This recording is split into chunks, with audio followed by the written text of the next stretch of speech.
Hemish Daud akhirnya angkat bicara dan mengambil langkah hukum terkait tudingan yang dinilainya telah mencemarkan nama baiknya. Suami dari penyanyi ternama Raisa ini mendatangi Polres Metro Jakarta Selatan pada Jumat, 18 Juli 2025 untuk melaporkan beberapa akun media sosial yang diduga telah menyebarkan fitnah terhadap dirinya. Langkah ini diambil Hamish setelah cukup lama memilih diam dan menahan diri. Ia mengungkapkan bahwa fitnah yang menyerangnya sudah beredar sejak tahun 2023 dan hingga kini belum juga mereda. Berita-berita fitnah ini dari tahun 2023. Ya, ini kayak nggak benar, ujar Hamish Daud saat ditemui awak media. Tudingan yang diarahkan padanya bukan hanya menyakitkan secara pribadi, tetapi juga telah merusak citra dirinya di mata publik. Ia pun menegaskan bahwa keputusan untuk melaporkan kasus ini ke pihak berwajib adalah bentuk pembelaan diri sekaligus pesan bahwa fitnah di ruang digital tidak bisa terus dibiarkan. Saya nggak pernah nanggepin, tapi ini udah keterlaluan. Sekarang saya jalani jalur hukum, ucap Hamish dengan nada tegas. Didampingi tim kuasa hukumnya, Hamish menyampaikan bahwa laporan tersebut mencakup sejumlah akun media sosial yang secara konsisten memproduksi dan menyebarkan narasi bohong tentang dirinya.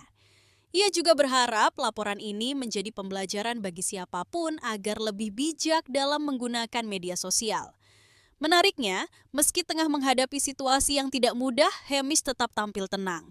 Ia mengaku ingin menyelesaikan semua ini secara profesional tanpa perlu membuat kegaduhan. Laporan yang dilayangkan oleh Hamish menandai awal dari upaya penegakan hukum atas ujaran kebencian dan pencemaran nama baik yang kian marak di era digital. Apakah langkah tegas Hamish Daud ini akan membuat jera para pelaku penyebar fitnah atau justru akan membuka lembaran baru dalam perjalanan panjang kasus ini?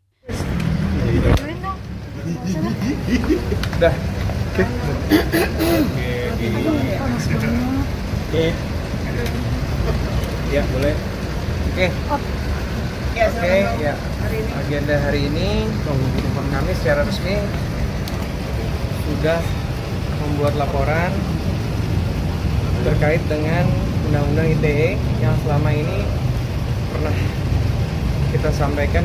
Kita masih dalam proses mempelajari dan mendalami siapa-siapa akun tersebut. Jadi tadi sudah kita masukkan data-datanya terkait Undang-Undang ITE. Nanti mungkin lebih jelasnya bisa ditanyakan ke pihak penyidik. Yang pasti data sudah masuk, saksi juga tadi kita sudah bawa. Kemudian juga kita mensomasi secara terbuka bagi akun-akun yang masih mencemarkan nama baik klien kami. Kami tidak akan lagi memberikan toleransi dan kami akan juga data kembali. Kita akan masukkan dalam data berikutnya bukti yang lain-lainnya.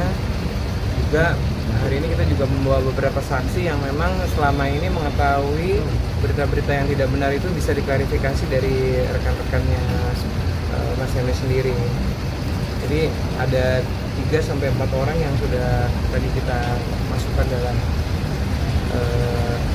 laporan sebagai saksi dan juga kita sudah diskusi juga sama penyidik. Mungkin nanti lebih jelasnya Mas Hamish bisa menjelaskan lebih lanjut. Halo, selamat sore teman-teman. Ya, saya hadir hari ini karena udah waktunya saya bikin statement. Selama ini kita masih kumpulin data, saya dibantu sama penyidik, sama tim legal saya.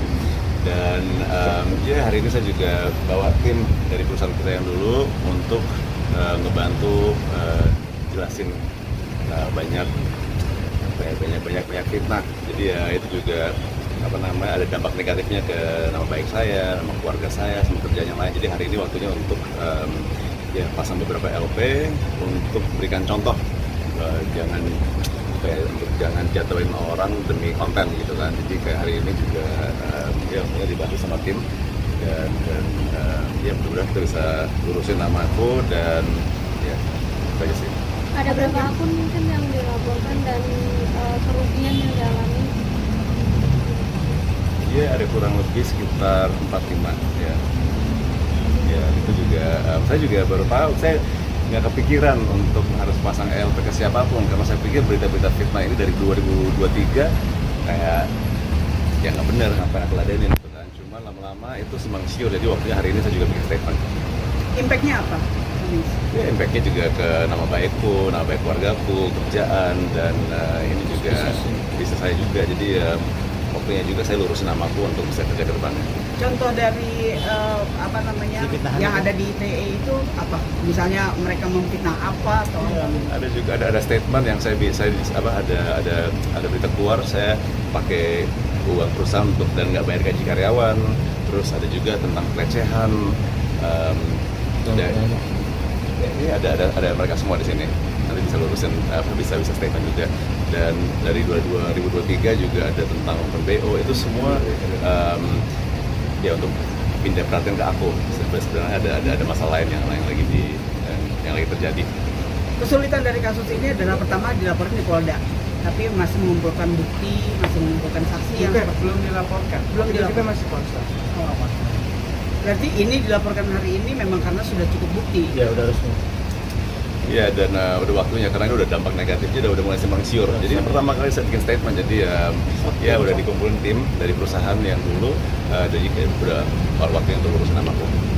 Bang, mungkin bukti-bukti yang dibawa kemari itu berupa apa aja sih Bang buat laporan, memperkuat laporan ini? Ya, ada konten yang dibuat sama konten kreator, ada artikel-artikel, jadi kayak ya kan selama ini saya belum pernah speak up.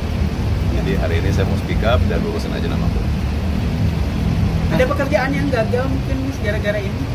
Iya, pastinya udah dengan image seperti ini kan kurang menarik ya. Jadi representatif perusahaan apapun itu. Jadi hari ini untuk urusan itu dan jaga nama baikku. Mas, kalau misalkan mereka akun-akun ini melakukan permintaan maaf dan apakah akan menjadi Gini. Jadi ini kan proses tetap berlanjut ya. Jadi hari ini tuh Amis tuh punya itikat baik, jadinya udah lama sebetulnya. Tapi baru hari ini mau dilaporkan secara resmi dan sudah dilaporkan secara resmi.